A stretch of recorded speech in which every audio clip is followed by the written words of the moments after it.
Labadiena, čia Kauno dienos studija ir kaip visuomet labai malonu pristatyti laidos svečią, legendinį Joną Mačiulį. Labadiena. Labadiena. Ir be jokios abejonės, pirmiausia apie Žalgirį, kokia situacija yra specialisto, eksperto, žalgiriečio akimis. Jonai, jeigu būtum Žalgirio sporto direktorius, kokie būtų dabar tavo veiksmai esamoje situacijoje? Na, iš tikrųjų, tai čia būtų, visų pirma, tai sunku, mes matom tą dalyką, kad Žalgiris, sakykime, gal buksuoja, gal truputėlį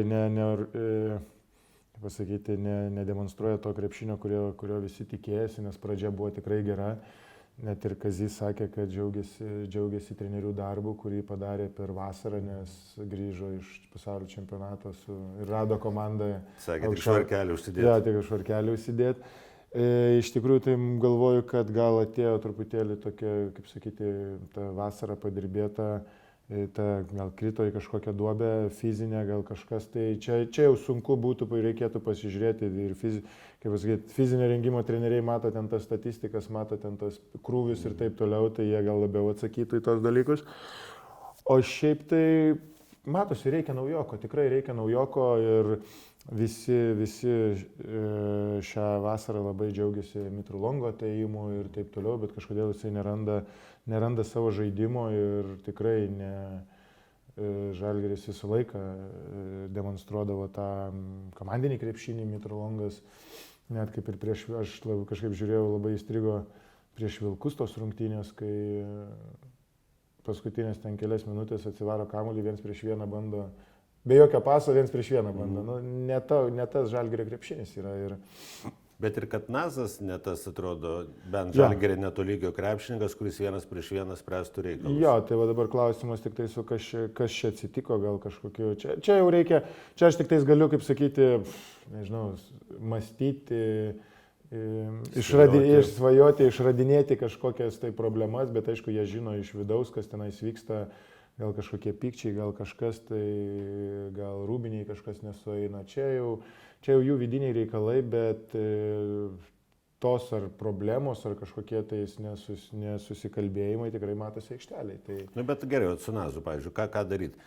Paprastas klausimas, įleistam tritaškius, mes tau iš šono žiūrint yra technika tritaškių, snaiperio, nes taip tą lanką tas daužimas. Tai čia, bet čia, kaip sakyti... Jisai šiaip yra geras žaidėjas.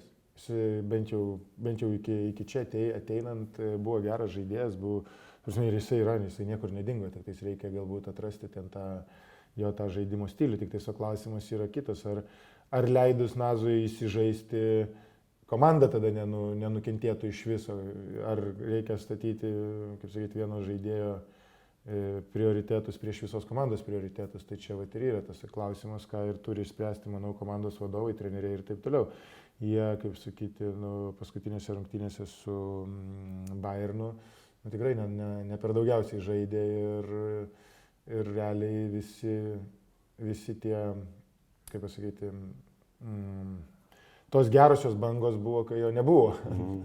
Ir tos gerosios bangos iš vienos pusės buvo ir pirmam kėliny, kai Lukas sužaidė gerai ir kas visi kalba irgi, kad Luką reikia paleisti ir Luką reikia, Nazą ir Luką reikia paleisti, ne visi kalba, bet aš kažkaip tai, kai atitaikai tuos match-upus, kas buvo Luko match-upas, sakykime, prieš Asvelį su Paris Lee, Luko match-upas prieš Francisco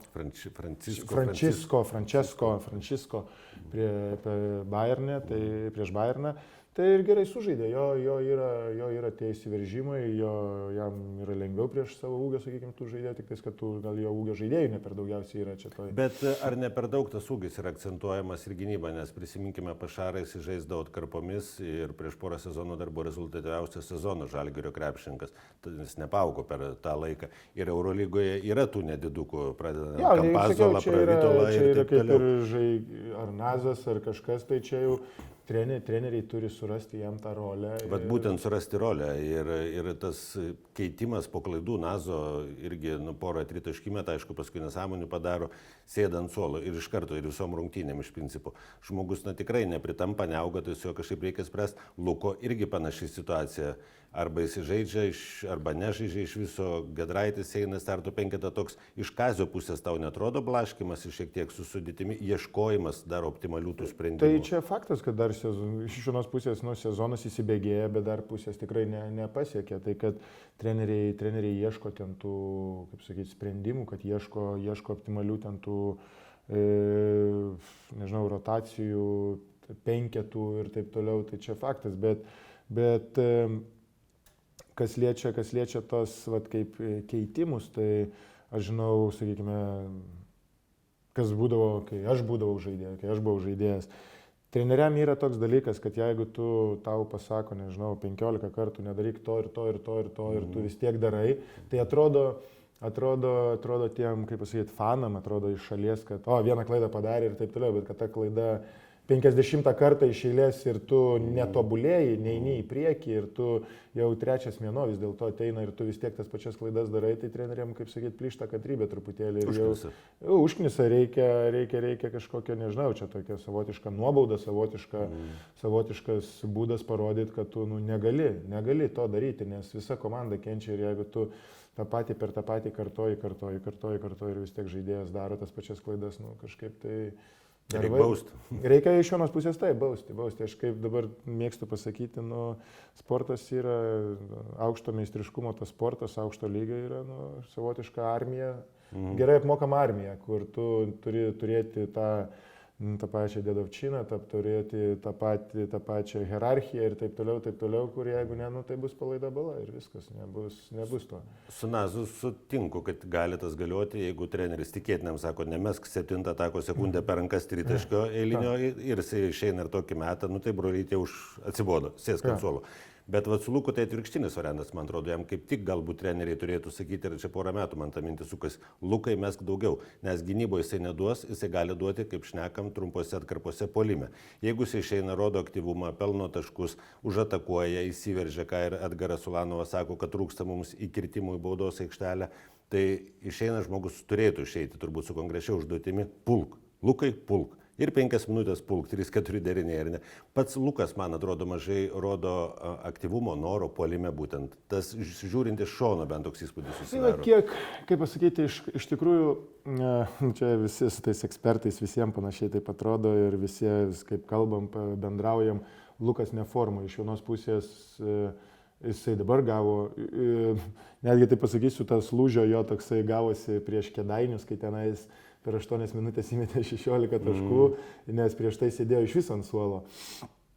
Tai visi sako, kad reikia, aš vėl čia neginu Luko, nei kritikuoju Kazį, nei ginu Luką, bet tikrai sunku žaidėjui įeiti į tą žaidimą per 3 minutės. Ir kai gauni tik 3 minutės ar 2 minutės kokiam antram kėliny, kaip sakyti, jeigu viskas gerai susiklosto, jauti tą žaidimą, tai okei, bet jeigu nejauti, tai atrodo 2 minutės, kad dėl to tave ir sodina, nes tu nepažaidai. Tai tikrai sunku įsivažiuoti, kai gauni tik tais porą minučių, tu, nežinau, netgi ir ne savo rolę ar dar kažką. Ir kaip Lukas tikrai užaštrina, dabar įeina, užaštrina savo flauterius net prieš tą falą. Kokius flauterius sumetė prieš Asvelį ir taip. Ta prasme, ir puikiai žinom, kad tai jo duona. Čia jo duona, bet iš vienos pusės jisai yra tas toksai, labai gerai pasakėjai apie tą, kad jisai yra atkarpų žaidėjas, nes atiduoda visą save, visas jėgas, kai Vijurkas laksto ir pakankamai greitai pavargsta, tai laikas irgi tas, kaip pasakyti, laiku išimti, laiku jį panaudoti irgi yra menas ir yra, kaip sakyti, reikia išmokti jį panaudoti, nes jisai tikrai yra tas toksai specifinis žaidėjas, sakykime, ir jau dabar taip jisai nepaaugo, bet jisai pats nepaaugo, nei sumažėjo, nei paaugo. Bet iš tikrųjų, kai mes pasižiūrim, kokie dabar žaidėjai žaidžia kitose komandose, tai mes galim rasti ten tą Parly, Francesco, whatever ir taip toliau. Bet iš kitos pusės toliau žiūrint, ten... Dičkių yra. Dideli kūnai žaidžia į žaidėjų poziciją ir jam pakankamai tikrai sunku. Ir tie kūnai iš tikrųjų didėja Eurolygoje, nes aš dabar irgi žiūrėjau, ta prasme, aš jau pats nesu mažiukas, bet su Asveliu sėdėjau prie arenos, ant parketo, tie atrodo, kad žymiai didesni vyrai bėgioja negu kai aš žaidžiau, gal dabar tik tais atrodo, bet tikrai... Dončičius sakė, kad pats dabar padidėjęs rankose. Bet šiaip tai ten, kai žiūrėjau tą Madrido Realas su Dalasu, tai ten iš viso atrodo, kad ten žemiausias žmogus buvo 2,2 metrai. Turbūt Dončičius buvo žemiausias, tai tokie dabar esvėdavo ten iš viso. Jeigu pasižiūrė tą priekinę liniją Realo ar dar kažką, Bet baisu. Tam pačiam mylimam Taurelė Facundo Campazzo, nežinau koks ūgis, bet... Bet už Luką, man atrodo, jisai aukštesnis, bet Facundo yra visai kitas sudėjimas, jisai yra tvirtesnis, jisai toksai tą kontaktą, pats kontakto ieškantis žmogus, čia jau yra vėl kitoks sudėjimas, kitas būdas to žaidimo ir taip toliau. Jisai Lukas tos flauterius bando mesti be kontakto, Campazzo labai gerai jaučiasi eidamas į kontaktą, atsimuždamas, išmesdamas. Kiek kaip tenisų kamuoliukai tokio sudėjimo. Tai yra truputėlį ir skirtingas būdas tų žaidėjų pats ir taip toliau. Tai čia, reikia tikrai, Lukui reikia atrasti ten tą rolę. Bet kai atrandi, jisai tikrai gali būti naudingas. Bet dėl to, ką esu tą ir paminėjau, tokį iš šono žiūrint, nevaidinsiu aš ekspertų, bet tik tai ir galiaus įspūdį, kad būtent tas ieškojimas, ir aš suprantu, kad ieško treneris, jam irgi neaišku, ką daryti su kai kuriais tais krepšininkais, bet tas Lukas, kad jau viešai prabiltų Lukas interviu, kad jaučiasi nemylimas ten ar ne ir taip toliau. Tai yra blogai žmogui, vadinasi, iš tikrųjų. Ir tas toks nepasitenkinimas, negatyvas, apie tą negatyvą ir Edgaras Ulanovas kalba, tai galim šiek tiek iš tavo patirties tą psichologinę komandos pusę, ten pralaimėjimų, kai buvo 4 serija ir kiek ar ne, kiek tai veikia Rūbinę, kiek tai nuotaika ir kiek ta paskui nuotaika persikelia į aikštelę į rezultatus. Iš tikrųjų, tai čia... Galima, kaip pasakyti, čia yra visų pirma, tu kaip žaidėjas, aišku, visą laiką eini laimėti ir nesvarbu prieš ką žaidi. Bet iš kitos pusės, kai tu, praloši namuose tas varžybas, kur reikia laimėti, kaip Asvelis, Valencija ir taip toliau, tai yra tikrai dvigubai galbūt skaudžiau, nes visi supranta, kad tai yra arba bus tie tikrieji konkurentai dėl patekimo arba į play-offus, arba į tą peržaidimą. Ten dabar tai įkrintamasias. Tai tikrai yra sunku ir matosi, kad ne visi žaidėjai tikrai randa savo tą rolę ir, tas pats Ulanovas irgi atrodo buksuoja ir taip toliau, bet čia kaip sakau, labai sunku diskutuoti ir labai sunku nenusišnekėti, kai nežinai, kas viduj, nežinai tos tikrosios taktikos. Atrodo, sakykime, kaip Ulanovas anksčiau praleisdavo tą laiką vieną nuselio, dabar laksto visi 4 ant perimetro ir tik tais pagauna bangą tritaškių, šauna. 3-4 tritaškiai neįkrenta, vėl žemyn. Tai ta prasme, tas statymas, žaidimas ant tritaškių ir taip toliau. Kai kuriems žaidėjams tinka, Evansui tinka, Dimšai tinka. Šmitui dabar tinka. Šmitui tinka, taip toliau, Ulanovui tai netinka, nes Ulanovas pripratęs maltis, kaip pats ir sakė, baudos aikštelėje. Tai yra tų tokių dalykų, kur vis tiek reikia atrasti balansą, reikia atrasti visą tą, tą chemiją ir taip toliau. Ir kai žaidėjas, sakykime, žaidžia ar priverstas žaisti, sakykime, ne savo tą krepšinį, kokį jisai pripratęs, ne tą, kurį mėgsta, dar pralošia prieš tos tiesioginius konkurentus ir tada prasideda vėl tas neužtikrintumas, tas prasideda toksai, toj Rūbiniai ta nuotaika, tai čia faktas, toksai yra tikrai manau, kad tenais jau galbūt, jeigu kaip aš būčiau, sakykime, ir taip toliau, tai mano laikais, pakalbėsim, kaip veteranas, tai jau tikrai, manau, buvo ir pokalbių, buvo ir susisėdimų tarp žaidėjų ir pasikalbėti, kaip čia žaisti, kaip čia ką daryti, bet galų gale viską daro, galų gale rotacijas ir visą kitą taktikas daro treneriai. Tai čia... Taip, ir Edgaras kaip kapitonas, vėlgi, jeigu jisai viešai jau sako, kad jam ten atrodo per daug tritaškių yra metama, tai gaunasi kaip netiesioginė kritika treneriui, tai kapitono netgi kritika. Paulius Jankūnas be jokios abejonės tos dalykus, ko gero, puikiai jaučia, supranta, mato ir tai, kad tu sakai, kažkokie susirinkimai Rūbinės ta chemija turėtų vykti, nes dabar panašu, kad braška ta Žalgiris ne tik dėl rezultatų, bet ir vidiniai ten tie, ką kalbam, Lekavičiaus pasisakymai, Ulanovo pasisakymai. Tie pasisakymai, jie yra, kaip sakyti, jie maždaug visi apie tai kalba. Tie pasisakymai nėra kažkokie iš piršto laužti ar kažkokie asmeniškumai ar dar kažkas. Kaip sakyti, ką jiem daugiau daryti, aišku, gali, kaip čia pasakyti, gali durnai atrodyti arba pasakyti, kad nieko nevyksta, kai visi mato, kad kažkas vyksta. Tai čia turi tą pasirinkimą visą laiką, gali pasisakyti, gali, kaip pasakyti, skambiau pasisakyti, gali ne taip skambiai pasisakyti. Tai tiek Ulanovas, tiek Lekavičius, aišku, pasisakė jie apie tos dalykus, kad kaip jaučiasi ir taip toliau. Bet visi mato, kad taip yra, kad kažkas yra, o kas iš tikrųjų yra, tai čia jau, kaip sakyti, nei aš, nei kiti nežinom, žino tik tais tie žmonės, kas yra Rūbinėje ir iš tos Rūbinės. Ir gerai, kad niekas neišeina, ta prasme, ir tikrai žmonės, tie, kurie, nežinau, kaip čia pasakyti, valdo tą Rūbinę ar dar kažką, tai jie turi susitvarkyti ir iš tos Rūbinės, kad neišeina didžioji dalis informacijos, tai yra tikrai gerai. Bet nežinau, kaip bus, jeigu čia tos kalbos apie Nazą, apie dar kažką, tai manau, kad jeigu bus kažkokių atleidimų, manau, kad jie pasisakys ir skambiau. Ir sužinosim realią situaciją, jeigu žurnalistai paklaus prieš išeinant ar kažką. Tai jeigu čia tikrai tos kalbos ne iš piršto laužtos, kad čia kažkas tai ruošiasi kažką keisti, atleisti ir taip toliau. Na, jeigu kalbama, kad visgi dabar į žaidėjų vietą reikia krepšininkų, tai Nazų vienu per daug tada gaunasi perimetre, kaip ir būtų logiška. Kaip ir logiška, bet kaip čia bus iš tikrųjų, tai čia jau tik tais treneriai ir Jankūnas žino. Kaip visgi veikia ta Rūbinė, papasakok. Aš ne apie apskritai, man smalsu, kaip tokiuose situacijose esi buvęs irgi dobelėse, kaip čia Kazys sakė, bet ką tuo metu daro komanda, aišku, dar ir komandai nelygų, bet maždaug. Ne, tai komanda aišku nelygiai, bet visų pirma, tai tokie prasideda,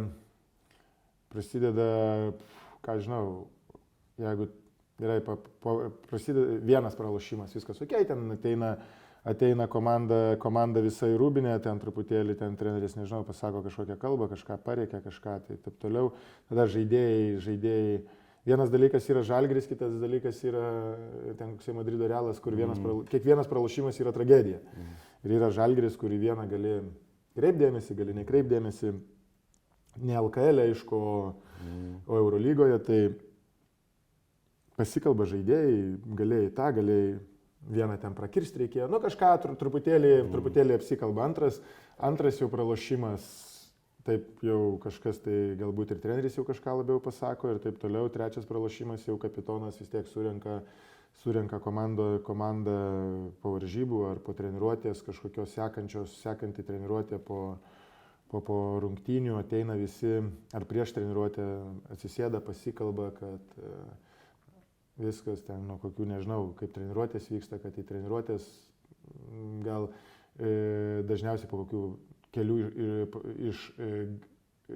kelių skambesnių pergalių būna toksai, kad žaidėjai atsipalaiduoja, koksai nors jau pradeda į treniruotę prieš 5 minutės ateiti, ne pagal taisyklės, kai dažniausiai turi apie pusę valandos vis tiek ateiti pasiruošti ir taip toliau. Tai visokių tokių, kad grįžtam prie pradinių taisyklių, prie pradinių vėl, prie to, kaip sakyti, kaip ten tas angliškas grinding, tas, kur jau, prie arimo, grįžtam prie arimo ir darom darbą taip, kaip turi būti ir taip toliau. Po to jau, aišku, prasideda, su kiekvienu tolimesniu pralošimu prasideda pokalbiai su treneriais, su vadovybė ir taip toliau. Bet čia jau labai jau retai tas dalykas, sakykime, tose komandose aukšto lygio jau pereina, bet dažniausiai jau ateina, sakykime, paprasčiausiai, o po to jau prasideda tik tais bendravimas jau su agentais, kad per agentus žinutės perduot, kad ką atleidžiam ar dar kažką darom. Tai čia jau prasideda visai kiti reikalai. Bet šiaip tai po kelių pralošimų vis tiek kapitonas turi surinkti komandą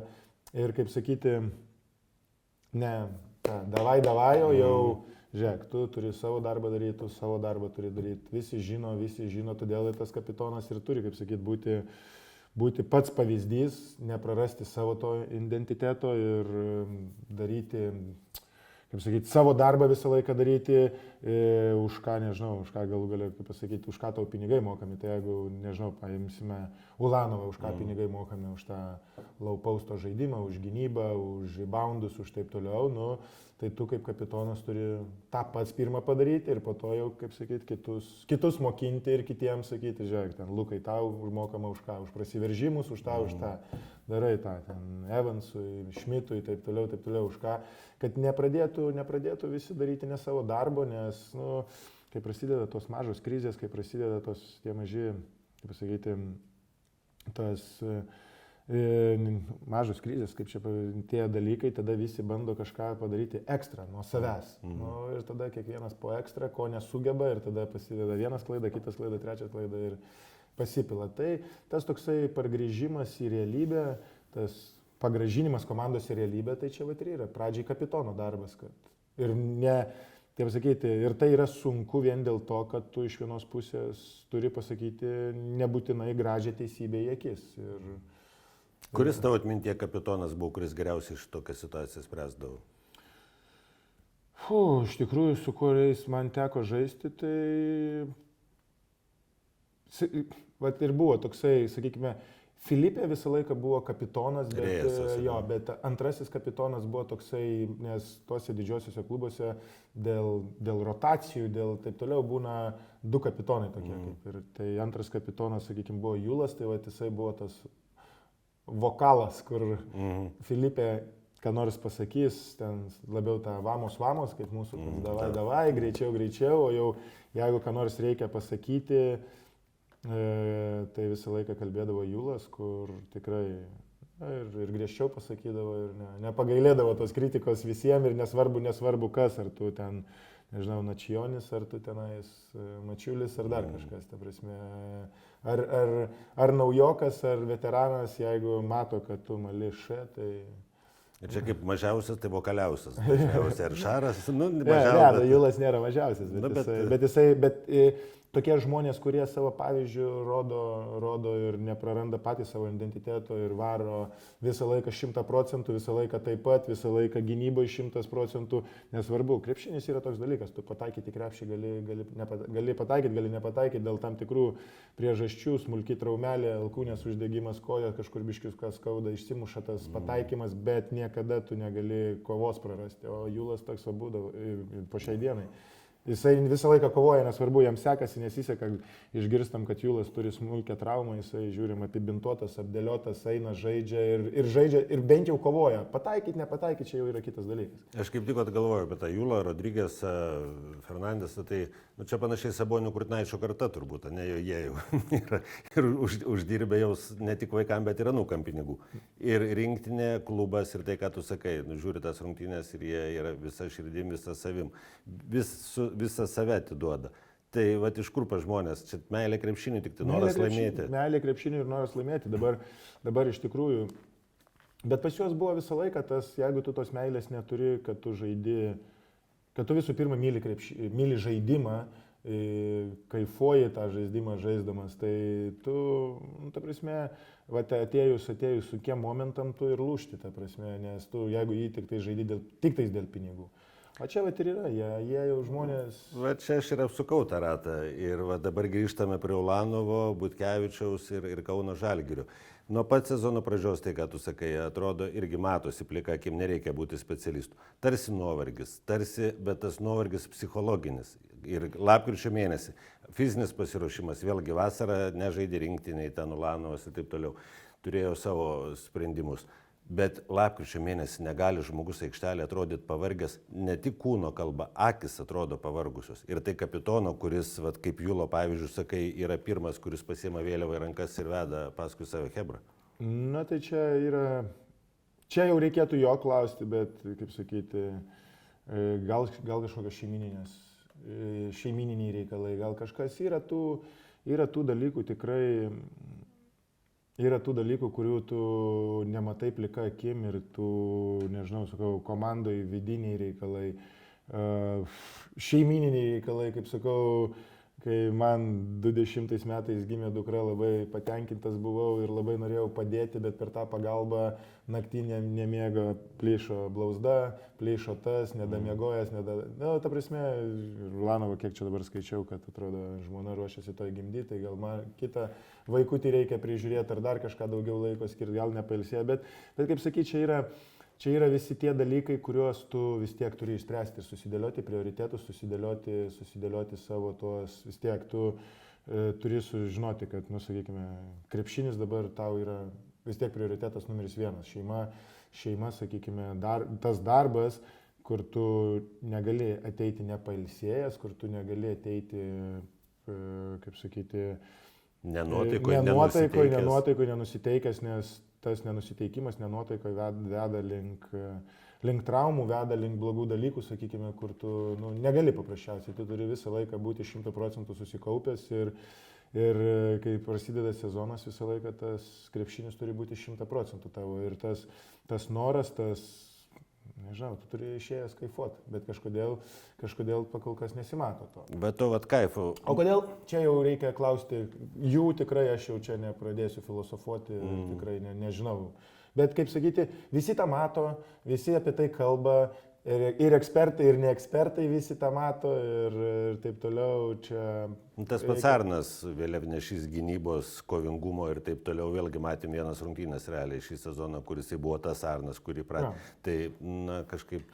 Kas, čia irgi, kaip, dėl ko, kas, kaip, kur, čia jau reikia žiūrėti ten viduj ir tikrai jau čia, kuris viduj komandos nepabuvęs, ten, nežinau, porą dienų nepamatęs tos atmosferos, nepamatė, kaip kas elgėsi, kas, kaip, kur, kame, tai tikrai negalima kategoriškai teikti, kad neveikia Ulanovas, neveikia Kazys, neveikia, nežinau, Lukas ar neveikia. Ne čia sistema. Jo, čia kažkas tai, jo, bendrai kažkas tai, kažkas jau keli dalykai neveikia, o kurie tai čia, kurie būtent jau reikia. Nes ta sistema už tai ir klausytojas, kaip įsivaizduojamo sporto Žalgirio direktoriaus. Geras pavyzdys Monekė man labai yra, apie tą būtent kūno kalbą, buvimą aikštelėje ir šį sezoną Baskonė yra visai kita komanda dėka Monekės atsiradimo, kuris yra gyvastis, eina 5 duoda sirgaliams po metimo, šoka aikštelėje ir taip toliau ir dar čia pasižiūrėjau, 1,96 m, po 13 kamuolių, ne po, bet buvo, kur 13 kamuolių atkovojo. Vat ką reiškia meilė, ką reiškia aistra ir ką reiškia emocija, ar ne, pas krepšininką? Tai emocija viskas gerai, bet tokie emocingi žaidėjai, kurie kaip pasakyti, daug tokių emocingų žaidėjų esu žaidęs iš tikrųjų ir jie labai gerai suteikia emocijos, kai sekasi. Bet lygiai taip pat gali nutraukti komandą žemyn, jeigu jam asmeniškai nesiseka ir su savo nes jie yra tokie, kaip sakyti, arba balta, arba juoda visiškai. Dangus arba... Ja, arba taip. Tai kol jam dabar sekasi, kol randa, kol ta emocija, kol jaučiasi gerai, viskas yra gerai, tai visai komandai gerai, fanai myli ir taip toliau. Bet tokie žaidėjai, jie labai dėl kažkokių, nežinau, vėl kažkokių, tai gali būti net už aikštės ribų kažkokių dalykų, jiem, nežinau, kažkas tai susišviečia ir prasideda visiškai kitaip, kaip sakyti, šiais laikais dabar leidžia viską ten žaidėjam, ta prasme, už aikštelės ir į naktinį klubą nueiti ir taip toliau, ir po to gaunasi jeigu koksai griežtesnis direktorius sako, gal biškį per daug. Ir jie tada pradeda, palauk, čia man knysa protas, čia gerai žaidžiu, nuliūsta ir tada prasideda. Tai čia, bet jisai žaidžia super, man atrodo, MVP dabar tapo ar savaitės ar mėnesio. Mėnesio MVP, man atrodo, tapo. Tai ta prasme, taip, tikrai žaidžia nuostabiai, bet visa komanda tenais dabar pradėjo atėjus Duško kažkaip tai kitaip žaisti, kažkaip kitaip, tai kažkaip tos energijos atsirado ir taip toliau. Bet vėlgi, kiek Duško, kiek Monekė ten tą visą sukėlė. Bet iš tikrųjų, jeigu tai paėmus, tai žiūrėjau su Šiauliais rungtynės, tai tą energiją, sakykime, mūsų buvęs žaidėjas. Lavrinovičius labai gerai duoda, kaip sakyti, Žalgiriui ir eina, kaunasi, griūna. Į atlapus kaip linkęs toks matosi. Kaip Blaževičius buvo. Reikia, nereikia. Reikia, nereikia. Ne, bet jisai jaunas, gerąja jaunas žaidėjas, gerąja prasme, jisai toks žaidėjas, jisai tikrai duoda tos energijos ir kitus gali užkrėsti. Tik tai, kad sakyti, kaip sakyti, žiūrėsim, kažkodėl neužsikrečia ta komanda, kaip, sakykime, pernai Arnastas toksai buvo, kuris užkrėsdavo kitus to kovingumo. Ir tuo labai geruoju užkrėsdavo. Geruoju. Tai kas neveikia, čia sakau, čia jų problemos, jų... Kaip jų, Žalgiris visų, žinai. Žalgiris, tai visos Lietuvos komanda. Visi nervinamės, visi liūdim, kai pralaimė ir plus tie taškai jie svarbus ir kurios buvo viena kita. Gaila labiausia, tai tikrai Valencijos ir gaila Svelė tikrai, kurie... ir, sakykime, to pačio Panathinaikoso gaila, kur 1 ir 2 taškais pralošė paskutiniam praktiškai sekundėm. Tai tikrai irgi buvo geros rungtynės. Tiksliau, akiai labai negražios, bet iš taktinės pusės ir abiems, sakykime, komandom pakankamai blogai sekėsi. Bet čia vėl, žinai, kad sako negražios, man atrodo, šiek tiek ir sirgaliai yra nuvertinami, nes jau man taip atrodo, matėsi kova, tai gerai, daug taškų nepelnė, bet, kaip sakė, taktiniai sprendimai ir ta kova tokia sunki, bet nevyriška buvo. Tai irgi įdomu žiūrėti, ne NBA, kur atbėgo primėti, neįmetė, vėl nubėgo. Tai, sakykime, tų 3 rungtynių tikrai buvo gaila, kur... Turkai dar. Tai turkai, sakykime, gal... Bet taip, kaip praėjusią sezoną Žalgiris tokias dažniausiai ištraukdavo dėka kovingumo, tai dabar taškelio 2 pritrūksta ir atrodo galbūt kažkur to vieno kovoto kamulio, perimto, pamušto ir Tai čia reikia, jau jie tik tai, kaip sakyti, viduj žino, kas pasikeitė pas juos, kas ar treneriai kažką tais kitaip reikalauja ir žaidėjai išsimušė, ar žaidėjai per daug gerai pagalvojo, kaip sakyti, pradėjo galvoti apie save, kad ateis laikas, sužaisim ir ištrauksim. Čia jau yra jų vidiniai, Žalgiris turi savo vidinės problemas spręsti ir jie manau, kad sprendžia tikrai ir mes, sakykime, to tikrai nesužinosim, mirtingieji paprasti. Taip, bet sprendžia, kaip ir sakė, kad sportininkas, tikras sportininkas, jis visuomet nori laimėti. Matome Žalgirį LKL, kur dažniau matome kančią LKL, negu kad tą Žalgirį, kuris atėjo, nušlavė bent jau pirmam kėlinyje, o paskui formalumai ten gali žaisti jaunimas vos ne, ar ne? Net ir LKL nėra to būtent pergalės troškimo, atrodytų, to entuzijazmo, tos aistros. Nežinau, ta aistra, pavyzdžiui, sakykime, prieš Vilniaus Rytą tai tikrai matėsi. Tai čia jau Rytas. Jau Rytas kažkokia motivacija atsirado. O iš kitos pusės, tai aš iš vienos pusės jo suprantu, kaip po kokios 2 savaitės atvažiuoju į Kėdainius, kad tenais kančia žaisti, tai aš tikrai tą suprantu jiem, kad iki paskutinės akimirkos tasosi mūsų žaidėjai nori laimėti labiau ir sakykime, kovoja, o jie žino, kad įjungs tą pavarą ir nuvažiuos kokiais ten 10 taškų. Tai tas ir būna ir matom prieš kitas komandas irgi, kad žaidėjai, sakykime, prieš Vilkus neužteko įjungti, prieš Rytą iš viso išėjo su kita motivacija ir matėm, kaip užsivedę buvo. Tai vienintelės LKL rungtynės, ko gero, ir buvo su Rytu, kurie žaidė. Su kitom komandom, nežinau, ir matom ir vis dažniau, kad tuos, kaip pasakyti, skelbimus, kad ir tas varžybas, vienas žaidėjas dėl poilsio nežais ir taip toliau. Tai jie matosi, kad sprendžia savo ten tos problemas, kad duoda ir žaidėjim pailsėti ir taip toliau. O Žalgiris, kaip bebūtų, Žalgiris atrodo, kad yra ten dabar tas 13 milijonų biudžetas, kaip bebūtų, jie nėra ta vis tiek komanda, kad tenais išėmus 2-3 žaidėjus, ypač tokį kaip Šmitą, išėmus, kad tenais visus pervažiuotų. Jie turi žaisti vis tiek 100% tiek LKL, tiek, gal ne su visom komandom 100% turi žaisti, bet su top, nežinau, išvardinkim Rytas, Vilkai, Panevėžys, ta pati Jonava nestandartinė yra, kur ir Utena, manau, sakykime, jie turi žaisti tikrai 100%, ypač išvykose, nes tikrai gali prisižaisti. Tai kodėl tos motivacijos nėra? Aš, sakykime, kadangi pats irgi buvęs Žalgirį ir atsimenu, tikrai nebūdavo po Eurolygos, žinodavai, kad vis tiek laimėsi kažkokiu būdu ir tas būdavo visą laiką tampimasis, toksai negražus tos varžybos, bet kai ateina vėl laikas užsivesti, rytas, ten taip toliau. Atsirasdavo tų emocijų, bet manau, kad jie laimėti tikrai nori visas rungtynės. Manau, kad čia net nemanau, bet čia nėra klausimo, ar jie nori ar nenori. Jie tikrai nori kiekvienas rungtynės laimėti. Tik tais, 9 mėnesius, kiek čia dabar Žalgiris sužais iki play-offų sužais, bent jau tai dabar kiek čia 33, po to 34, 67 ir po to play-offai, apie 80 rungtynių sužais, per sezoną visą. NBA ritmu iš principo. Sunku tikrai išlaikyti tą koncentraciją, kiekvienas rungtynės tikrai yra sunku. Ir kadangi tą tikrai pats praėjau, tikrai sunku. Tik tais vienas yra dalykas, kai, nežinau, yra komanda, Madrido Realas, Barcelona, imkim, ką čia imam, nežinau, dar čia ką čia dar dabar, Olimpiakosas, kai yra tikrai 12 žaidėjų lygiaverčių, ten gal vienas kitas jaunas yra, bet ten 13-14, tai jeigu 1-2 žaidėjai tą dieną sužaidžia kiti, taip atrodo, kad vis tiek atrodo, kad ta komanda laiminti ir visi turi, atrodo, noro.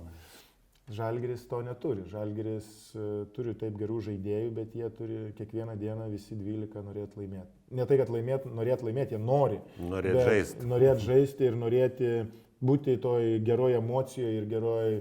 Jie nėra robotai. Vis tiek nėra žaidėjas, nėra robotas, pas jį gali būti ir, ir blogai išsimiegojo, ir kažkoks gripas, ir kažkoks tai.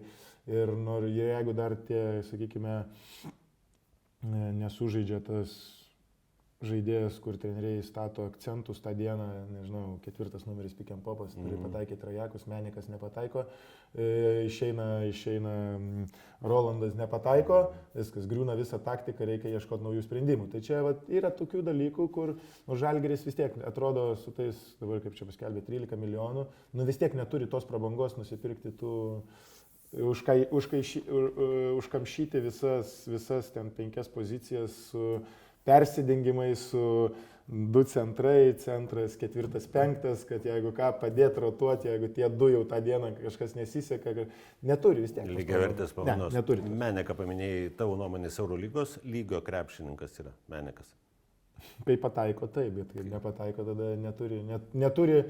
Jeigu jisai nepataiko tritaškių, ką dabar nepataiko jau 1,5 mėnesio, tada jisai iš viso komandoje nieko neturi ką duoti, kai yra, sakykime, žaidėjas, Arnas, sakykime, gali nepataikyti, bet jisai duoda kovą, duoda reboundus, atkovotus kamuolius, duoda prasiveržimus. Gerai, tada gali vieną kažkurį akcentą išimi, duot gali kitus. Pas Meneką yra arba pataikai tritaškį, arba nieko negali kito komandai duoti. Ar ne per didelė prabanga Eurolygos komandai tokiai kaip Žalgiriui turėti tokį krepšininką 4 būtent numerį, kuris apart tritaškių nieko negali daugiau duoti? Čia kaip kažkada sakei, kad Orelikas ir gynyba, tie 2 žodžiai vienam sakinyje nedera, tai Menekas ir gynyba tikrai dar labiau nedera vienam sakinyje. Jo, čia tas yra teisybė. Ir nežinau,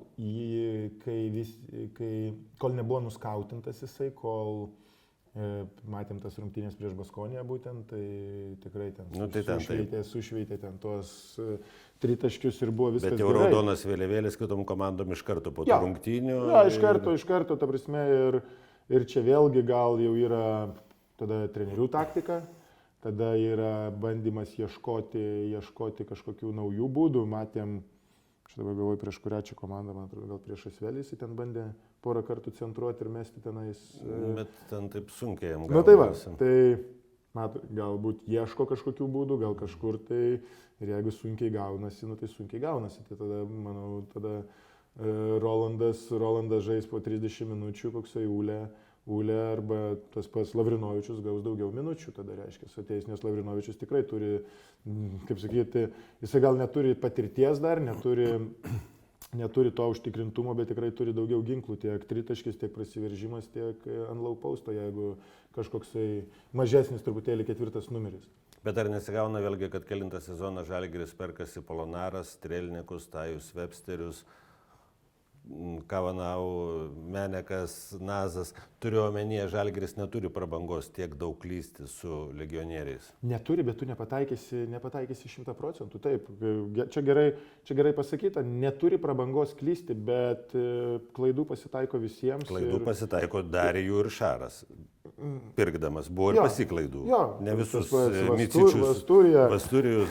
Visi pirkęs buvo visokių. Taip, tada jis buvo dėl tų. Visi darom klaidų, visi tikrai darom klaidų ir tas yra normalu, man atrodo. Tik tais gal, kai darai klaidą ant Vasturijos mokėdamas 100 000, klaida klaidai nelygu. Bet čia kita mintis. Kai darai klaidą ant Nazo, nežinau, kiek jisai ten gauna, kokį 500 000 gal ir į viršų, nežinau, iš tikrųjų, čia spėlioju. Tai tada, sakykime, tokį žmogų atleisti yra skaudu finansiškai O Maneketas pats mūsų minėtas iš Čempionų lygos, iš principo atėjęs. Per Monako ten praeis. Tai gal Žalgiris per daug vaikosi tų vardų, nes kol kas toksai nepasiteisina visi miūdžiai. Tai čia, ta prasme, klausimas, ar čia vaikymasis vardų, kai pernai Polonarą paėmė. Tai ten labai keistai atrodė, ten gal package dealas buvo tas vadinamas paketas bendras, kažkoks prašė vieno, gavo du. Tai čia... Nors buvo daug pompos apie Polonarą, kad toks atvažiuoja čia krepšininkas puikus. Bet jam čia visiškai ne... Ir Žalgirė, ir paskui nėra jo. Iš principo. Jis yra kažkur tai, bet... Kur jisai Bolonija? Tai kažkur tai. Dabar traumuotas, man atrodo, jeigu neklystu. Tai gal geriau po 100 000 nupirkti 3, žinai, negu vieną Nazą. Čia burtai, ką tu gali, taip, sakykime, Evansą pernai pataikė, nelaimingas atsitikimas, sakykime, ten tas Achilas, Evansą pataikė, Nazą nepataikė.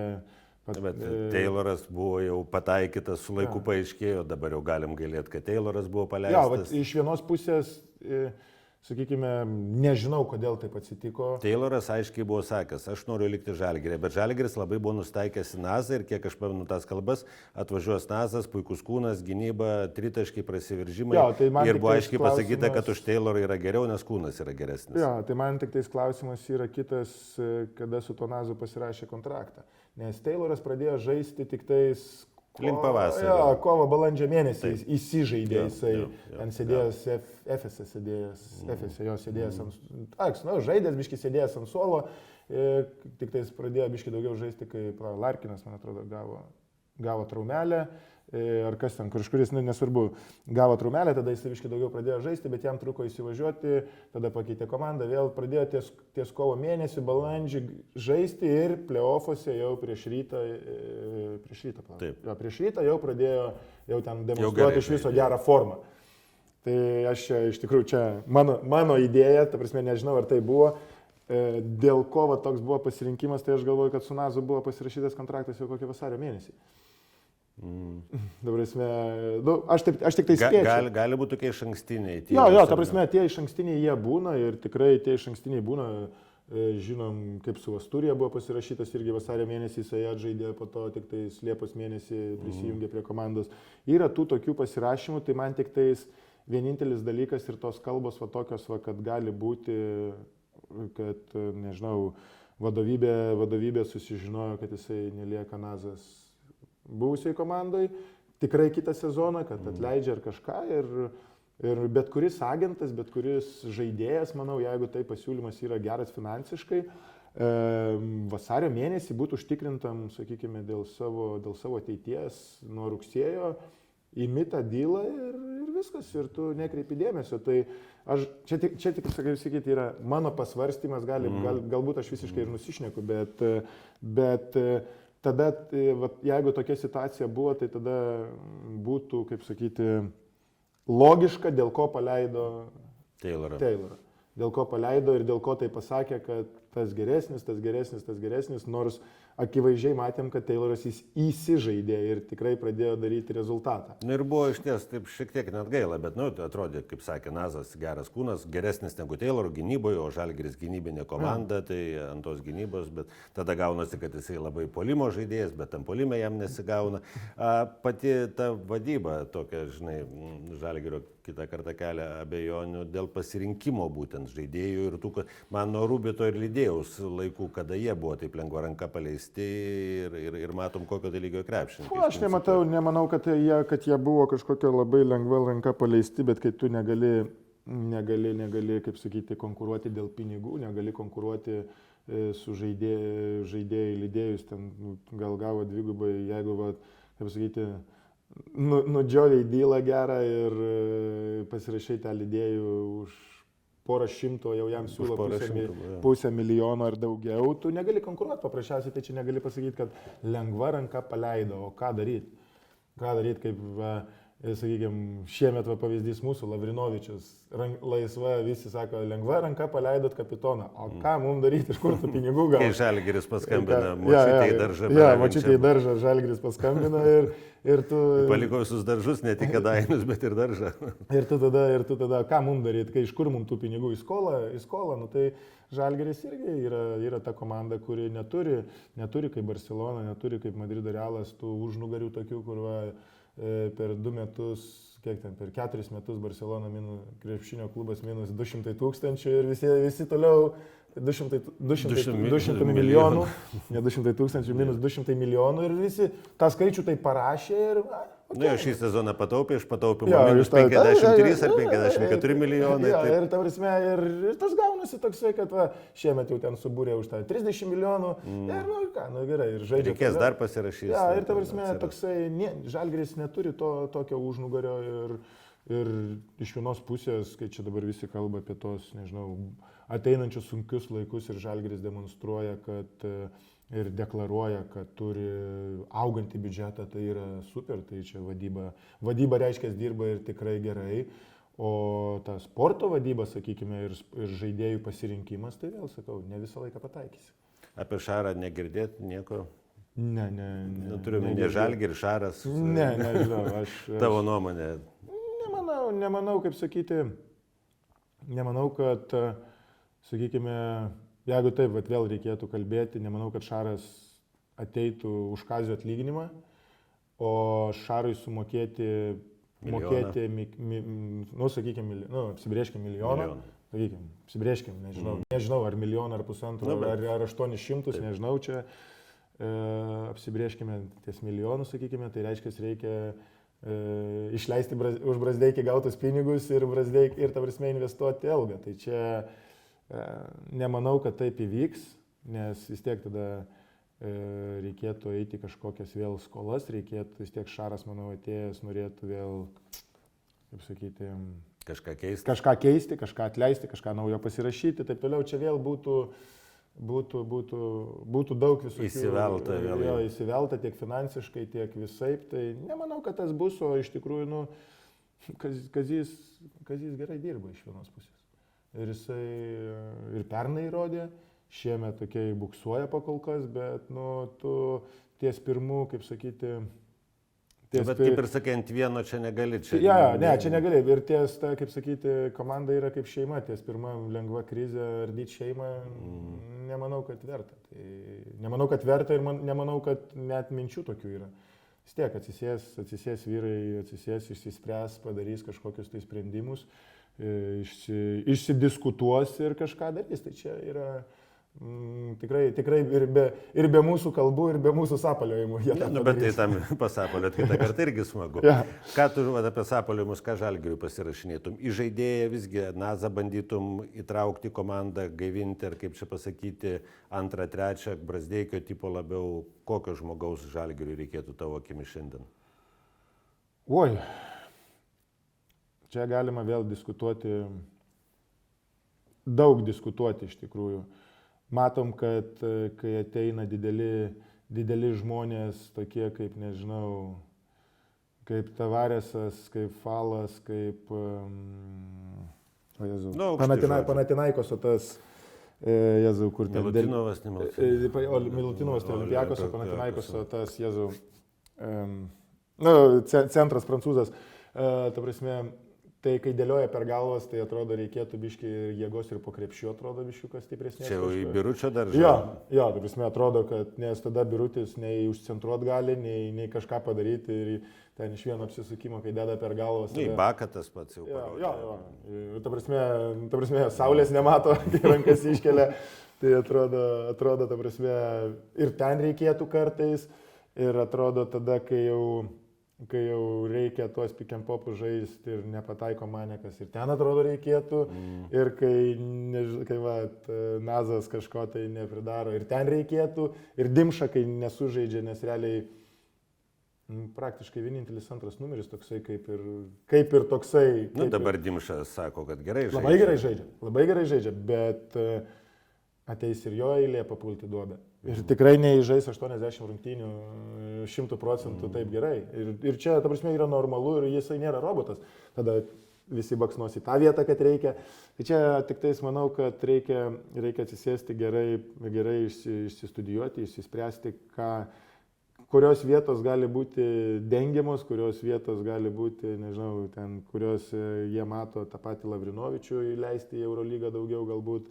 Kaip ar gaivinti Nazą, ar jie iš vidaus mato labiau, sakykime, ar apsimoka jį gaivinti, ar jau reikia pradėti galvoti apie atleidimą. Mes tai matom tik tais, kad jisai nežaidžia varžybose, bet reikia žiūrėti vėl visą bendrą tą vaizdą. Varžybos, treniruotės, ar rodo kažkokį tai tą norą, gal jau ten kažkokie konfliktai yra, gal kažkas. Tai čia yra, sakau, komanda, čia yra šeima, kurie jie turi išsispręsti savo tos dalykus, bet, sakykime, jeigu pažiūrėsim dabar tą pilną paveiksliuką, tą visą didelį, tai toks vaizdas, kad visur reikia po vieno žaidėjo dapirkti kartais, bet to nebus tikrai ir reikia kažkaip tai neturi Žalgiris tos prabangos ir žiūrėsim, ką jie pasirinks ir ką jie tikrai nuspręs, tai čia jau matysim ir jie tik tais, kaip sakyti, patys žino labiausiai, ko jiem reikia. Po sezono Lietuviai Eurolygoje žaidžiantis, man čia tokia mintis, kad Rokas Jokubaitis ir Ignas Brazdeikis į Žalgirį po sezono šito, kaip jie dabar žaidžia. Sedekerskis NBA beldžiasi, Grigonis dėja panašu Panathinaikos liks, nes pradėjo žaisti, taip vis Grigonis ant Žalgirio slenkščių. Čia taip juokais pusiau, bet Rokas dėja kažkaip nebe auga Barcelonoje, kaip tik net paprastėjęs žaidimas žiūrint į puolimą atrodo. Čia šitoj vietoje aš vėl galiu truputėlį būti Roko pusiai. Mes pripratę prie Roko jaunas. Ir jisai gerai žaidžia. Jam kiek yra? 23, 4, gal jau, plius minus. 23. Jaunas žaidėjas, hebra, jisai rinktinės žaidėjas. Yra rinktinės vienintelis, jau 2 metai jisai yra. Ne, tai čia be kritikos aš džiaugiuosi. Bet ta prasme, ir yra vienas dalykas, kai mes Roką matėm 19 metų, 20 metų Barcelonoje, tenais, nežinau, metantį po 5 taškus, visi sakė, wow, Barcelonoje 5 taškai. Dabar mes jau prie tų 5 taškų pripratom ir norim, kad jisai mestų. Tik 5 sakom. Jo, tik 5 sakom. Pradės 10 taškų mesti, vėl priprasim, vėl tik 5, vėl tik 10, norėsim 20. Taip nėra, tose didžiosiuose komandose taip nėra. Didžiosiuose komandose vis tiek tau moka už stabilumą ir už tą, jie žino, kad čia tavo 5 taškai, 5 asistai, 2 perimti, 2 atkovoti. Čia yra tavo krepšelis, krepšelis, tavo dalis į laimėtas rungtynės. Tai aš nemanau, kad Rokas ten kažką tai labai baisiai nusivažiavo ar kažką blogai padarė, ar kažką blogai daro, bet jisai daro tą, ką visą laiką darė. Tik tais, kaip sakyti, visi priprato, jisai jau yra veteranas, jau jisai, kaip ir, sakykime, imam kitus žaidėjus, jaunus žaidėjus, kurie visi, wow, čia įmetė 5 taškus ar ten 10 taškų Eurolygos varžybose ir taip toliau. Ir tą patį dabar, sakykime, Žalgirį Lavrinovičių paimkime, ne? Jisai čia prieš Šiaulius įmetė ten 4, kiek ten tų 5 tritaškius.